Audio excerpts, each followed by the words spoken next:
tomb of Jesus has been sealed for nearly 2,000 years. Historians, scientists, and religious leaders all believed it would remain untouched forever. But now, for the first time in centuries, it has been opened, and what was found inside is rewriting everything we thought we knew. This isn't legend. It's not speculation. A real archaeological team gained access to the site, documented every detail, and uncovered physical evidence that has left experts speechless. From mysterious inscriptions that match no known language, to artifacts that appear completely untouched by time, to scientific readings that defy explanation, every discovery is more shocking than the last. And here's the truth, much of what they found has never been shown to the public, until now. You're about to see exclusive details, real footage, and expert analysis that major networks refuse to broadcast. Before we begin, take a second to like this video and subscribe. This investigation is just one part of a larger series uncovering history's most controversial secrets. And you won't want to miss what comes next, because what happened when the tomb was opened is something no one was prepared for. The sound came first, a deep, resonant crack rolling through the stone walls of a chamber sealed before the fall of Rome. Dust swirled in the beam of a single worklight. Then a whisper of air, stale and cold, rushing out as though the room itself exhaled after 2,000 years of silence. When the slab shifted, the first glimpse inside revealed something no one had prepared for. A burial chamber, smaller than expected, its walls sheened with a mineral crust that shimmered like frost. In the center lay the limestone slab tradition, holds to be the place where the body of Jesus once rested. But its surface wasn't bare, it was covered in faint red stains, so old they had fused into the stone itself. Chemical analysis revealed hemoglobin markers, ancient but unmistakably human. Near the head of the slab, 3 small fragments of pottery lay embedded in hardened calcite, their surfaces coated in residue of myrrh and spikenard, burial oils so rare in the 1st century they were reserved for kings. A fine layer of pollen clung to the slab's edge, but not from plants in Jerusalem. It matched species native to Galilee, the region where Jesus spent most of his life. And deep in the chamber's west wall, a shallow groove traced an almost perfect arc, as if something massive had once been pried loose. The floor revealed its own secrets. Embedded between the flagstones were fragments of seashell, not from the Mediterranean, but from a Red Sea mollusk species found hundreds of kilometers away. One corner of the chamber held a small pile of corroded iron dust, faintly magnetic even after centuries, suggesting it had been exposed to an intense burst of energy. Ground-penetrating radar mapped a hidden cavity beneath the slab, and in it, a metallic glint barely visible through the stone. As drills cut through the limestone, an acrid metallic scent flooded the air, raising the hair on the back of the team's necks. Inside the hollow was a cloth, not a full shroud, but a tightly folded square, its fibers woven in a complex herringbone pattern. Interlaced through the weave were threads dyed Tyrian purple, the imperial color forbidden to commoners. Alongside it rested a perfectly smooth stone sphere, etched with a map of the night sky, the constellations exactly as they appeared over Jerusalem on a spring night in the 1st century. The soil beneath contained microscopic flecks of gold leaf, as though something once gilded had been here and then vanished. Behind the chamber's north wall, a narrow fissure concealed something far stranger. A sealed lead cylinder, small enough to fit in one hand, engraved with a symbol that seemed to shift in the light, half fish, half crown.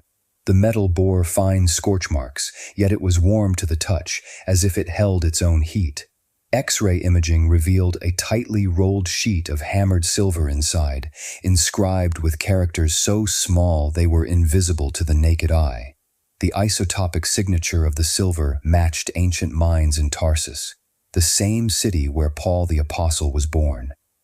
And faintly, beneath centuries of corrosion, one word could still be seen, written in a script older than Greek or Aramaic.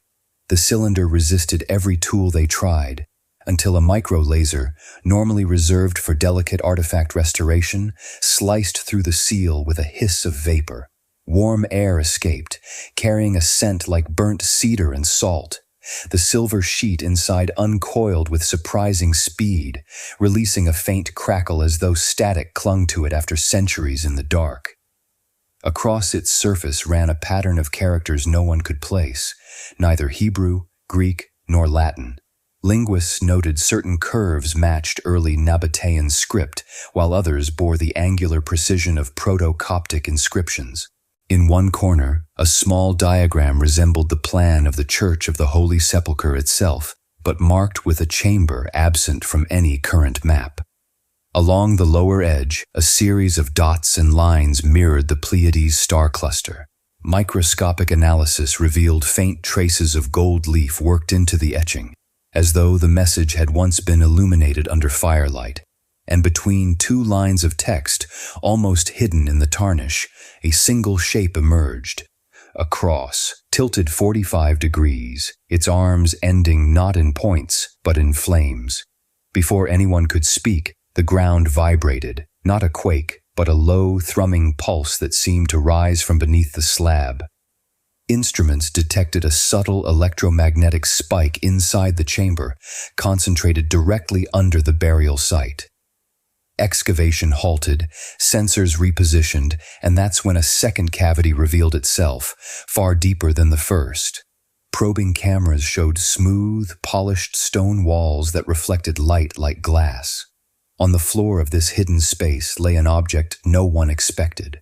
A bronze coffer, sealed tight, its lid engraved with the image of a 7-branched menorah surrounded by an unfamiliar circular script. Residue on its surface contained trace amounts of frankincense, but chemically altered, as though it had been heated far beyond its normal burning point. From one corner of the coffer, a thin thread of black resin extended across the floor, hardened like volcanic glass. When they finally lifted the coffer, they found what it had been resting on, a slab of rock unlike the local limestone. Petrographic analysis identified it as basalt from the Golan Heights, carried here deliberately. The underside bore shallow carvings, concentric rings with an unbroken line spiraling inward to a single point. Within that point, lodged like a splinter, was a crystal fragment no larger than a fingernail, yet emitting a faint internal glow under infrared. The carving's orientation matched the alignment of the chamber above, down to the precise angle of sunrise on the spring equinox in the 1st century.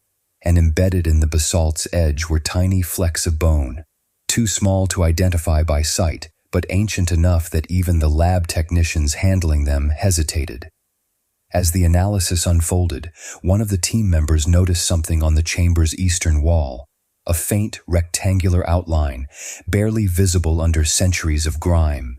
Gentle cleaning revealed it to be a recessed panel, its edges sealed with a hardened clay compound. Infrared scans showed what lay behind it, a narrow vertical niche containing a bundle wrapped in pitch-coated linen. The linen itself was cross-stitched with metallic thread, silver and copper twisted together, still gleaming under the dust. When the bundle was unwrapped under sterile light, it revealed a set of small wooden tablets, their surfaces blackened as if by fire, yet the inscriptions remained intact. The language appeared to be early Aramaic, but with phrases interlaced in Greek, Syriac, and an unclassified dialect seen only in a handful of inscriptions from desert monasteries. One line, repeated on each tablet, stood out in particular: the place where the sun touched the stone. The phrase lingered in the air, almost commanding the next step. Light mapping software was brought in, simulating the sun's trajectory on the spring equinox. When the model was overlaid on the tomb's exact coordinates, a single shaft of light aligned with the eastern wall at precisely 5:46 a.m., striking the recessed panel directly. The next morning, they waited. As dawn broke, the beam entered through a tiny, ancient aperture in the outer wall and ignited the niche in a sudden blaze of gold. The heat in the air spiked by several degrees, and the pitch-blackened tablets shimmered with patterns invisible just moments before. Ultraviolet imaging revealed hidden symbols, interlocking circles, a stylized fish, and a shape resembling the Mount of Olives skyline as seen from the tomb's entrance. Etched between these icons was a date, not in any modern calendar, but in an ancient astronomical notation corresponding to the year 2033. Behind the niche, a hairline fracture widened under the heat. A small section of stone shifted with a groan, revealing a passage barely wide enough for a person to crawl through. The walls were smooth, almost glassy, as if fused by extreme heat. 20 meters in, the passage opened into a chamber unlike any they had seen, perfectly circular, with no visible joints in the stone, as though it had been carved from a single block. In its center stood a stone pedestal, waist-high, upon which rested a fragment of marble no larger than a hand. Under magnification, the marble revealed microscopic inscriptions carved with a precision impossible for first-century tools. Each character was less than 1/10 of a millimeter wide, yet the edges were razor-sharp. Chemical sampling found traces of a compound similar to diamond dust embedded in the marble's surface, evidence of a cutting method unknown to any known culture of the time. Resting beside the marble was an object wrapped in animal hide so old it crumbled at the edges when touched. Inside was a narrow strip of papyrus, still pliable, inked with a script that appeared to shift between two different languages depending on the angle of the light. One side read like a blessing, the other like a warning. The ink itself contained particles of meteoritic iron, suggesting it had been mixed with material that had fallen from the sky. The final line on the strip contained coordinates, not in degrees and minutes, but in a geodetic system used in ancient Egypt.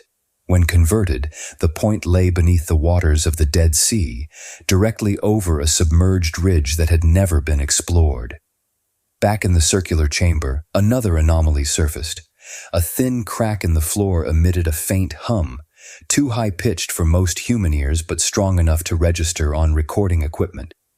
When sensors were lowered into the gap, they picked up a magnetic field fluctuation in perfect sync with the Earth's own Schumann resonance.